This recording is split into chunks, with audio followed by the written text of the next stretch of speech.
Hello everybody, Alex, also known as Solanus Dracon here, and today I'm going to try something different. I'm going to assemble a computer from scratch. Just a heads up, the audio on my GoPro camera is severely muffled by the tripod mount case, so this is post-com dubbed over the video. If my mouth movements and my hand gestures don't match up with the sounds you're hearing, that'll be why. This is a leftover motherboard from a previous computer build. It's a Gigabyte X58A that I got back in 2011, designed for Intel Core processors.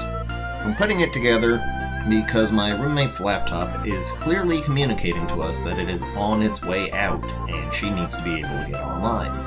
I happen to have enough parts hanging around to mostly make a computer, and I got the rest of the parts elsewhere. This is not going to be a full-on scientific tech sweaty video, I'm just trying to show the basic steps for assembling your average home computer from component parts. To start with, we're going to install the CPU. This is an Intel i7-920. It is the most delicate portion of the installation. I'm going to be putting the CPU and such onto the board first, because these are the most delicate and fiddly parts to try to get on there, and it's just a great deal easier to assemble some things before putting them into the computer. You'll have a lot more room to get at the tough-to-reach places. Look at the CPU. You will notice that there are a tiny pair of notches off-center on both sides of the CPU. There are corresponding notches on the socket right here on the board. There are a bunch of tiny pins in this socket, and you have to be very careful with your insertion not to bend any of the pins, or else you are completely boned. As you can see, I'm not doing the greatest job of a first try, but I do get it in. That level of touch on the pins is fine, but you don't want to put any pressure upon them. Once you have the CPU slotted in place, then there is typically a harness to hold it in place, and a latch to secure it nice and tight. Next, we'll be putting on the CPU fan. When installing a CPU cooling unit, you'll want to put on a little bit of thermal paste. I like to put the thermal paste onto the heatsink rather than directly on the CPU because that's a better representation of where the fan and processor are going to make contact. What's important to understand about thermal paste is that for it to do its job, only a very small amount is required. Most CPU coolers these days will come out of the box with a tiny square of thermal compound already on. If you have that, then you don't need to do this step. Since I've wiped the old paste off, I'm going to need to reapply some fresh stuff here. Only a very small amount is needed. I spread it around slightly, but you probably won't have to do that, as the contact with the CPU will flatten it out and spread it evenly. The purpose of the paste is to act as a bridge between the processor and the heatsink for the tiny microscopic space that is still left between them, even when the fan is fastened down tightly. It is for this reason that only a tiny amount is needed. Too much paste, and it'll be ineffective at best, and detrimental to the purpose at worst. The CPU fan, in my opinion, is the worst part of the nightmare of building a computer. All heatsinks are different, but this one has always been a bane to me. So once again, this is why I'm assembling these parts outside of the case rather than inside. All CPU fans are designed for specific CPU types. This is a fan which is appropriate for Intel i7 processor boards and possibly i5. What defines it as appropriate is the alignment of the 4 posts in correlation to the 4 mounting holes upon the motherboard itself. When buying a CPU fan, always make sure it is compatible with the CPU you have chosen, because the motherboard will have to conform to those dimensions as well. And I'm also making sure that the wires are facing where the CPU fan connector is on the board, to minimize the likelihood of the wires getting caught in the fan. Lay the fan upon the CPU like so, and it's a good idea to lift the board a little bit to make room for the bits that are going to come out on the other side. What you're looking for in this case is that the little white spreaders are all the way through on the other side. Some fans may have a special back bracket to mount the heatsink to, so pay attention to the instructions for your particular CPU fan. I'm going to cut here to the point where I have all 4 spreaders through the holes. Great! Now as you can see, I have all 4 spreaders poking through on all 4 holes. Next step is to lock them in place. On this fan, the posts will press through and push a tiny black peg to keep the spreaders open, locking the fan securely to the motherboard. Also, the posts rotate into a position where you cannot actually pull the pegs back out. On this fan, it's the fully clockwise position. Once again, all 4 spreaders are through, and all 4 black pegs are through, keeping the spreaders spread. Connect the wire to the CPU fan slot, located on this board right beside the RAM, and you're done. It's impossible to connect it in the wrong direction, because there will be a plastic tab preventing that. Unfortunately, I accidentally broke the tab off of this one, but I know the right direction to face it, so it's fine. The next step is installing the RAM. I have 4 sticks of RAM, each with 2 GB on it, for a total of 8 GB, which should be more than enough for your average web browser box to do everything that it needs. This board is a dual channel board, meaning that the RAM is utilized in a quicker fashion than older boards. It also means that you must install the RAM in sets of 2 in order to get any benefit out of it. The sets of 2 are indicated by the coloring. On this board, each blue slot will be paired with the white slot beside it. Basically, if you put a stick of RAM in a blue slot, you need to also put another stick in the white slot next to it, or there will be no dual channel, and thusly some performance loss. As with all things inside the computer, it is impossible to install the RAM in the wrong direction. This is DDR RAM, which means for our purposes that it is kept in the right direction by means of a single notch on the RAM stick and a corresponding tab within the slot itself, placed off-center to prevent incorrect installation. There are latches on the sides to lock the RAM in place when it is inserted. I like to install the RAM by pressing it directly downward into the slot and pressing upon the stick itself to get the pegs to lift up. Once the latches have clicked up, just press them in the rest of the way on the sides. It's a good idea to install your RAM sticks starting from the closest slot to the CPU and working out, as the RAM which is closest physically to the CPU will be accessed more efficiently than the RAM further out. It doesn't really make a very noticeable difference to the performance, but it's just one of those things which is good practice. Repeat process for the remaining sticks. I did this video in multiple parts, so this right here is a teaser for one of the upcoming parts, which is the setup for how we're going to mount the board inside the case. I'm pointing out the mounting holes on the board. There are 9 in total. As this has been uploaded as one long contiguous video, this is where we cut to the next part. Part 2, installing the power supply into the case. I used to use this case and I loved it. It had everything just so well organized in it, but unfortunately it couldn't fit the heatsink for the liquid cooler that I have, and so I had to get a bigger, uglier case that I hate. But it's perfect for a new computer. Downside, it doesn't have a power supply in it. The place for installing the power supply is right by that big old hole in the back there. It's a good idea to grab all your case wires and move them aside from that area, because you don't want to pin them down when you screw the supply in. This is an EVGA 450BV power supply that I got on Newegg for $10 after rebates. For what this computer is intended to do, 450 watts is more than enough. It's got a huge spaghetti mess of wires on it, as all power supplies will. There's a little tab sticking out on this computer case, which pretty much tells us where to position the power supply. Stick it in and get it right up against the back if you can. Your power supply should come with 4 standard ATX case screws. Here one is. You can tell what it is by the fact that it's a Phillips screw with a hexagonal head. With only 1 or 2 exceptions, which we'll talk about later, these are the screws you're going to be using for most of what you're going to be put into a computer. These are black, but they can just as easily come in silver or any other color. The correct way to position the power supply is usually going to be with the huge bundle of cables being on the lower side of the case from our current perspective. Any power supply is going to mount to the case with 4 screws, and if the case is a good one, it's going to have holes to account for all the different spots that the power supply could have the holes on. It's not 100% easy to align them, but as always with most things you're screwing in, you'll want to get started by fingers on the corners before tightening the screws. And that's all there is to installing a power supply. Part 3, and now I have a flashlight.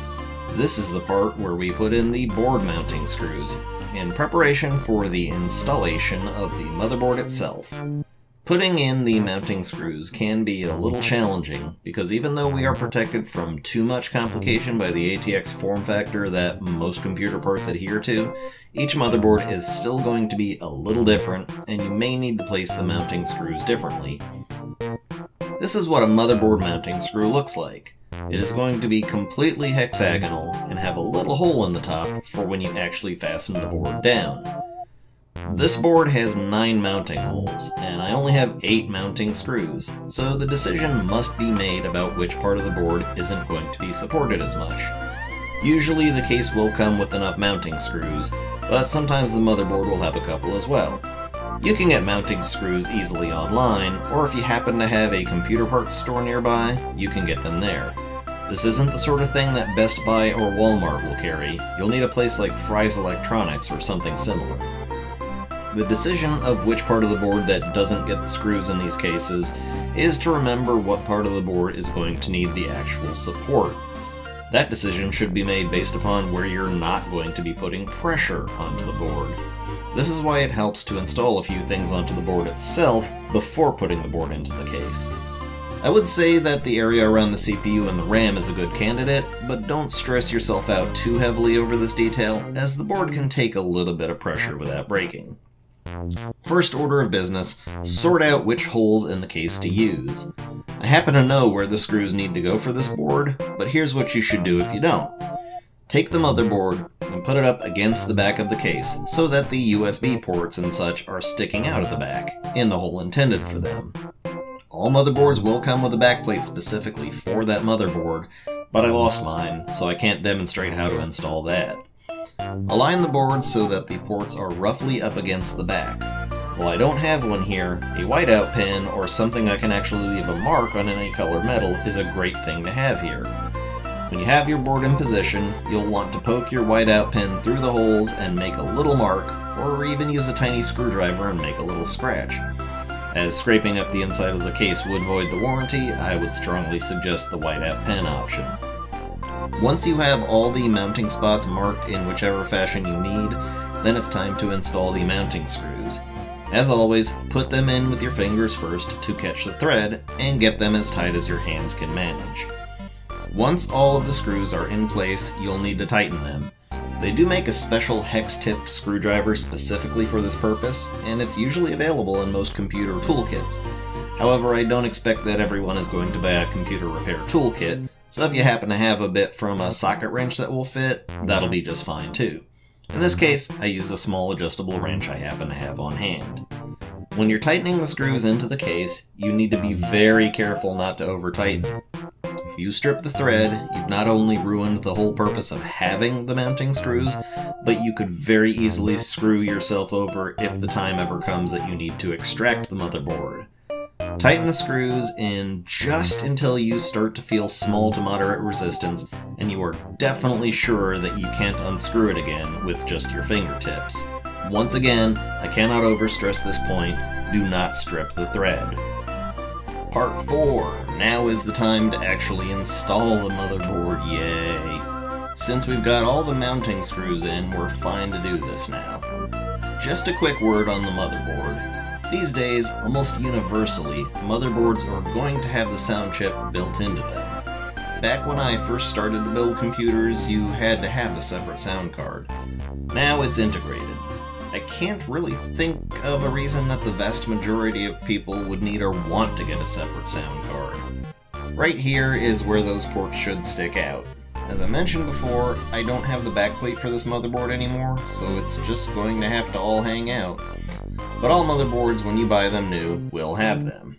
It's not really going to have any true detrimental effects on the computer, other than maybe a spot for bugs to crawl into, but let's face it, bugs are going to crawl into places. This is a motherboard screw. Unlike the case screw, it has a rounded top instead of octagonal, and a bit of a rim around it. Generally speaking, these two screws are not interchangeable. The size of the screw is different, as well as the shape. Do not try to use case screws to do the job of a motherboard screw. We've switched to a smaller screwdriver, sort of a medium size for this job. line up the mounting holes with the mounting screws, and it's time for another optional but very highly recommended tool. I no longer remember, nor for the life of me can I find the correct name for this tool, but it is colloquially known as the nose picker, and it's so useful that it's damn near indispensable. They come with pretty much every computer toolkit. The only alternative I can think of for this gadget is a screwdriver with a strong magnet in it, which is a bit of a bad idea if you're poking around in the guts of a computer. The purpose and usefulness of the nose picker is to be able to grab the tiny motherboard screws with it and get them into the very tight and hard to reach places, just to get them started.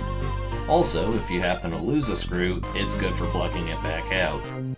As usual, start with finger tightness on the screws and tighten them down with the screwdriver afterward. With all the screws in, the corner that goes unsupported is the bottom right corner, where the case cables will be installed. You don't need to exert a lot of pressure here, so I'm okay leaving it unsupported in this instance, but if you do have enough mounting screws, I suggest you use them all.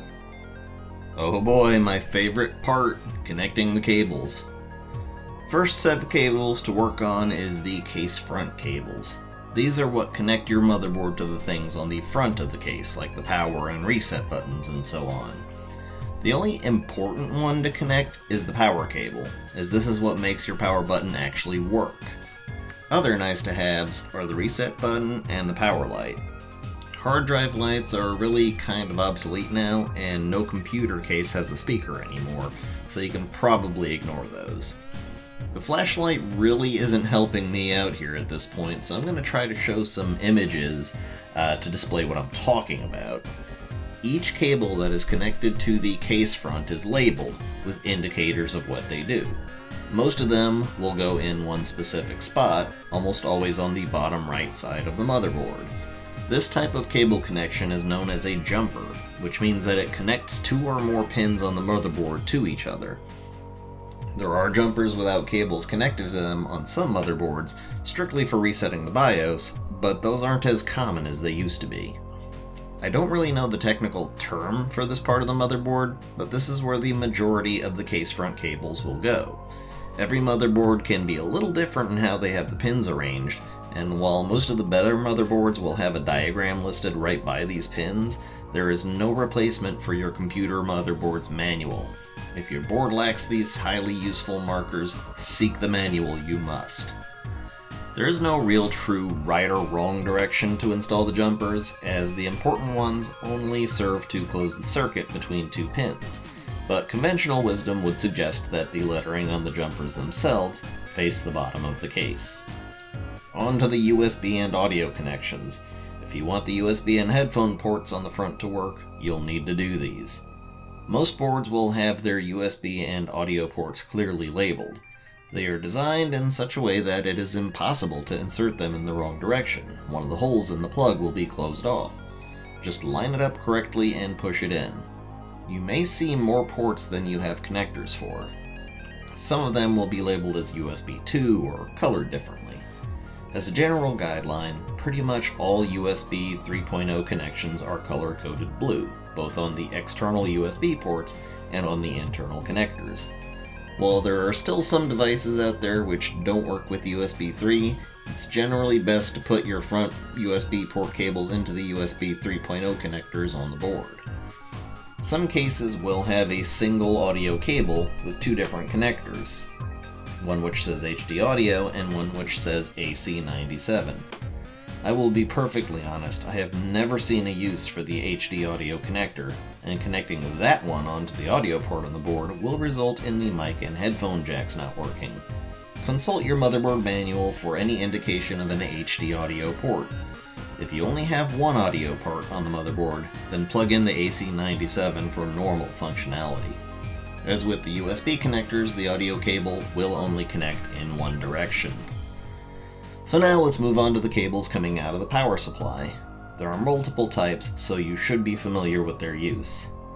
This is a Molex connector. It used to be the standard used for all hard drives and CD drives. It has been replaced completely by SATA power for most drives, but it can still be used in certain things like case fans. You can recognize the Molex connector easily by the 4 huge visible pins inside and the 4 huge visible holes for said pins. They have a shape similar to a capital D when looking right at it. Molex connections, which have both male and female sides, can be chained together. Molex connection takes a bit of elbow grease, so you may have to push at them, making sure that they're facing the right direction, of course. Wire management is one of the biggest headaches of building computers. The biggest and most important connector is the main power source cable. It will connect onto the main power slot on the board. There are generally 2 types of main power slots on a motherboard, either 20-pin or 24-pin, and it is usually located on the edge of the board facing the front of the case. Pretty much all power supplies will come with a 20-pin connector, with a little side 4-pin connector for if you need it. It is impossible to install this in the wrong direction, as there's a clip on the cable and a notch on the board, plus the plastic tabs on the connector are shaped in such a way as to ensure you do not get it wrong. Install the 20-pin first, and then follow it up with the 4-pin afterward if needed. They will slot together neatly. Some boards will want some extra power to go directly to the CPU, so there is usually an extra power socket near the CPU itself. Some are 4-pin, some are 8-pin. This one is an 8-pin. The power supply has 2 cables clearly marked as CPU, so these are both meant to install next to each other to make up the full 8 pins. You should not neglect to install these cables if your board has a CPU power socket. Now we install the video card. This is an ATI Radeon HD 5770 video card. It installs specifically into a PCI Express slot, which is the main standard nowadays for video cards. Now, this particular case has clips to hold peripherals like video cards and whatnot in place, just to keep them from wriggling about too much during movement. If you have the clip, use the clip. If your case does not have the clips, you will need to use a case screw to secure the card down to the case. Now, this case has been ravaged and used by yours truly in the past, so the slot covers have mostly all been snapped off.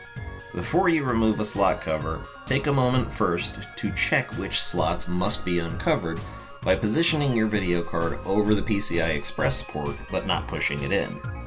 Whichever slots the card seems to line up with in the back are the ones you should remove. You should not remove more slot covers than absolutely necessary, as it creates another place for bugs to crawl in, and slot covers are harder and harder to come by these days without a dedicated computer parts store. Most video cards will require their own power as well, in the form of a 6-pin PCI power cable, which is present on all power supplies these days. Installing this is not optional. The cable will be marked usually as PCIe. Again, with this type of connection, it is impossible to insert it in the wrong direction. Most of the time, your video card will only require a 6-pin connector, although some more beefy cards may require 8. Here you see there is an extra 2-pin cable just in case that's needed. When you're certain that you have the right PCI slot covers removed, position the card vertically with the connections facing down and simply sink the card into the slot. The latch should click and the external ports should be pointing out of the back of the computer. If your case has clips, clip them down. If not, then screw in a case screw to secure the card. Now go ahead and connect your PCIe power cable to the card. Now if you have an older case where the slot covers have been snapped off, then you'll probably want to cover those unused openings up with PCI slot covers. They're very simple to install. Just lay them on so that the L bend of the slot cover is draped over the edge where the holes are, and screw it in. The clips on this case are not friendly to case screws, but these clips simply won't provide enough force to secure the covers, so screw them. PCI Express slots will have a little lever at the end to hold the cards you insert into place. Once you have pushed the video card down into the slot, the lever engages and you cannot extract it again without pressing the lever. So before you insert the video card, make sure you don't have any cables pinned underneath it that you might want to get at later. Even if your board comes with onboard video, you will probably want to have a dedicated video card. The reason for this is that with integrated graphics, the video is going to steal from your system RAM, and you won't always have an option to tell the board how much RAM to use. This can cause you to get shortchanged not only on your video performance, but also your system performance, so please just get a video card with 1 GB or more of RAM on it so that you can operate and function like a normal person, even if you're not going to be using the system for gaming.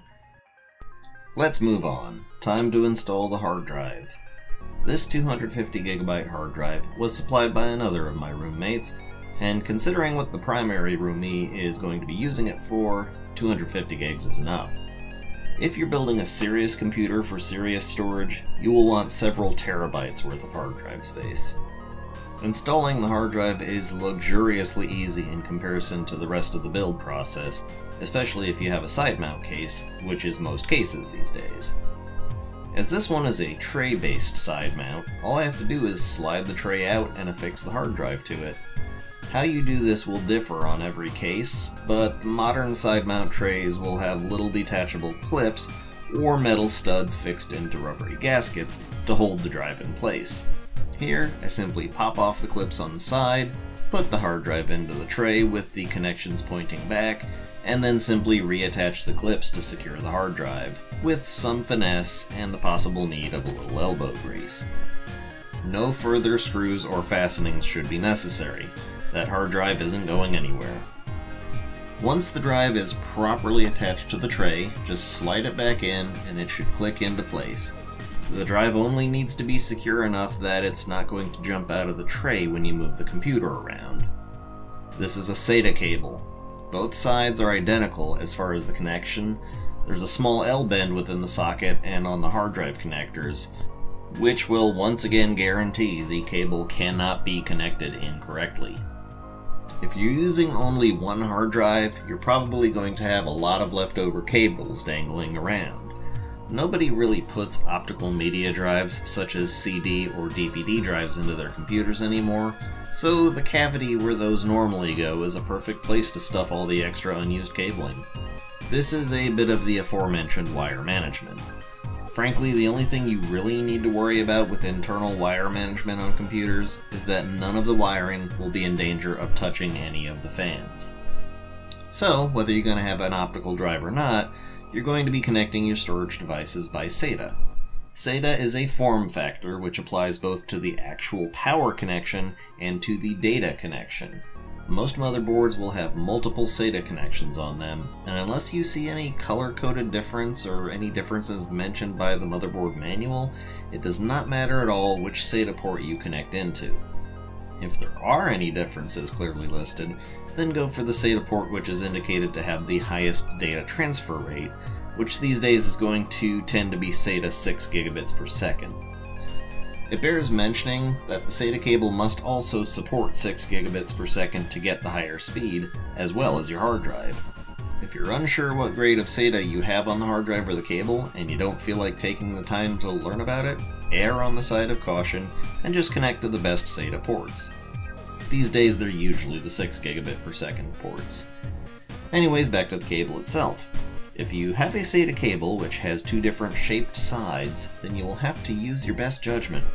You may have an easier time connecting the straight side of the cable to the board, or you may have an easier time connecting to the L-bent side, or hell, you may have both sides straight, so this wouldn't even apply to you. As long as you have the cable firmly secured into both the motherboard and the hard drive, you're doing good. Some SATA cables may have metal clips on them to make the connection more secure. It won't be hard to tell where on the hard drive to put it. Now to connect the power.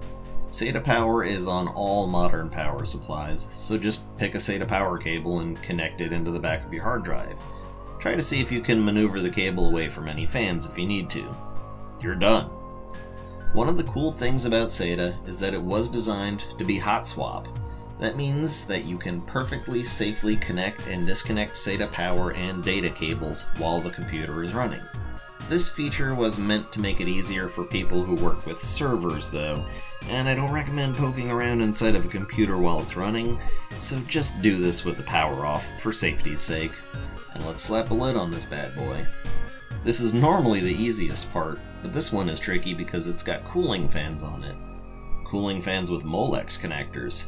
If you have these, while it might not be strictly necessary to connect them, it's still generally a good idea to have plenty of cooling and circulation inside of the case, so do it if you can be bothered. Just fish out any remaining Molex connectors or daisy chain them onto the case fan jig we set up earlier. Just arrange things so that when you slide the case lid back into place, there won't be any wires touching any fans. Case lids always settle off-center and then slide into final secure position. A lot of case lids will have special thumb screws for securing them back on. This side of the case is pretty much the only lid you're actually likely to be removing, so just screw them in and you're good to go. One last piece of external hardware. As this computer is going to be located in a position where running an Ethernet cable is simply not an option, we've got to use Wi-Fi. This is a wireless AC capable Wi-Fi adapter, which just plugs into USB. You may need to download the drivers onto a separate thumb drive to get it to work though. Now time to install Windows. Since we're going without an optical drive and bootable USB is the norm these days, we're going to boot to a Windows 10 installer from my thumb drive. The main reason I've included this bit is to advise that booting to USB may take some fast action. On this board, F12 is the key which takes you to the boot menu. Once you see the BIOS screen, tap whatever key you need to rapidly until you get a screen which lets you choose, and choose your USB hard drive. I went with Windows 10 because it's a ball ache to install all the motherboard drivers from the manufacturer's website on older versions of Windows. The latest version of Windows will always have generic drivers to support the basic motherboard chipset for motherboards released before that version of Windows came out. This way, the only drivers we have to install are for the video card and for the Wi-Fi adapter. I promise the generic Windows adapters for your chipset will be just fine. When your Windows installer has booted up to the install screen, you'll be asked for the activation key. If you have one, use it. If not, don't worry, Windows 10 will still install and work, but you'll have a watermark and you'll have to use creative means to do things like choosing your wallpaper. Click I don't have a product key if that is the case. Choose the best version of Windows available, no reason to shortchange yourself on features. Choosing Custom Install will get to the screen which shows hard drive partitioning. If you have any existing partitions and you want a clean install, delete them until there are no partitions left. If you have no partitions, just click Next, unless you want to be a badass and do separate partitioning. I'll let you study that one on your own. And that's it. That's all there is to it. There was me putting together a computer. I can tell you, post-com is not my strong suit, and I don't think I'll be using my GoPro to record such things again in the future. This came out as a little bit more of a disaster than I had hoped it would, and just it was such a lot of work to actually string this all together with the audio lining up as best as possible with the video, and I think I made more of a pig's ear of it than should have been made of it. So, GoPros are nice, but if you have to put them inside of a case mount for the tripod, you are just going to have drowned out audio and it's going to be ridiculous. So, sorry if the quality of the video was kind of shit. I hope it at least was somewhat educational. Like I said, I will not be using my GoPro for that purpose again. I'm probably just going to get a tripod mount for my phone, because at least then I can know that it's picking up my audio. So, thank everybody for watching here. I worked a lot on this. I hope it helps some people out. I hope it's at least interesting and informative. But this is why you're not going to ever see me doing post-com. I just can't ever seem to get it right. Thank you and goodbye.